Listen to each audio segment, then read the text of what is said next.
ಬಿಸಿ road KSRTC bus ನಿಲ್ದಾಣದಲ್ಲಿ July 16ರಂದು ನಡೆದ ಲಾವಣ್ಯ ಹತ್ಯೆ ಪ್ರಕರಣದ ಆರೋಪಿ ಮಂಗಳೂರಿನ ಆಸ್ಪತ್ರೆಯಲ್ಲಿ ಚಿಕಿತ್ಸೆ ಪಡೆಯುತ್ತಿದ್ದ ಚೇತನ್ನ ಆರೋಗ್ಯ ಅಸ್ಥಿರವಾಗಿರುವ ಹಿನ್ನೆಲೆಯಲ್ಲಿ ಬಂಟ್ವಾಳ ನಗರ ಪೊಲೀಸರು 11 ದಿನಗಳ ಬಳಿಕ ವಶಕ್ಕೆ ತೆಗೆದುಕೊಂಡಿದ್ದಾರೆ. ಕಕ್ಕೆಪದವು ನಿವಾಸಿ ಲಾವಣ್ಯ ಎಂಬ ಯುವತಿಯನ್ನ ಬೆಳ್ತಂಗಡಿ ಒಡಿಲ್ನಾಳ್ ನಿವಾಸಿ ಚೇತನ್ ಮಾರಕಾಸ್ತ್ರದಿಂದ ಹಲ್ಲೆ ನಡೆಸಿ ಹತ್ಯೆಗೈದಿರುವ ಬಗ್ಗೆ ಬಂಟ್ವಾಳ ಗ್ರಾಮಾಂತರ ಠಾಣೆಯಲ್ಲಿ ಪ್ರಕರಣ ದಾಖಲಾಗಿತ್ತು.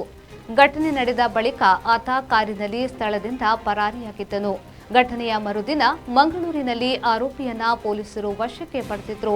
ಆದರೆ ಆತ ವಿಷಕಾರಿ ಪದಾರ್ಥ ಸೇವಿಸಿದ್ದಾನೆ ಎಂಬ ಅನುಮಾನದ ಹಿನ್ನೆಲೆಯಲ್ಲಿ ಬಂಟ್ವಾಳ ಸರ್ಕಾರಿ ಆಸ್ಪತ್ರೆಗೆ ದಾಖಲಿಸಿ ಪ್ರಾಥಮಿಕ ಚಿಕಿತ್ಸೆಯನ್ನ ನೀಡಲಾಗಿತ್ತು. ವೈದ್ಯರ ಸಲಹೆಯಂತೆ ಹೆಚ್ಚಿನ ಚಿಕಿತ್ಸೆಗಾಗಿ ಮಂಗಳೂರಿನ ವೆನ್ಲಾಕ್ ಆಸ್ಪತ್ರೆಗೆ ಸ್ಥಳಾಂತರಿಸಲಾಗಿತ್ತು. ವೆನ್ಲಾಕ್ ಆಸ್ಪತ್ರೆಯಲ್ಲಿ ಆರಂಭದಲ್ಲಿ ತೀವ್ರ ನಿಗಾ ಘಟಕದಲ್ಲಿ ಚಿಕಿತ್ಸೆಯನ್ನ ನೀಡಲಾಗಿದ್ದು, ಆರೋಗ್ಯದಲ್ಲಿ ಸುಧಾರಣೆ ಕಂಡುಬಂದ ಬಳಿಕ ಸಾಮಾನ್ಯ ವಾರ್ಡ್ಗೆ ಸ್ಥಳಾಂತರಿಸಲಾಗಿತ್ತು. ಪ್ರಸ್ತುತ ಆರೋಪಿ ಬಂಟ್ವಾಳ ನಗರ ಪೊಲೀಸರ ವಶದಲ್ಲಿದ್ದು, ಇಂದು ನ್ಯಾಯಾಲಯದ ಮುಂದೆ ಹಾಜರುಪಡಿಸುವ ಸಾಧ್ಯತೆ ಇದೆ.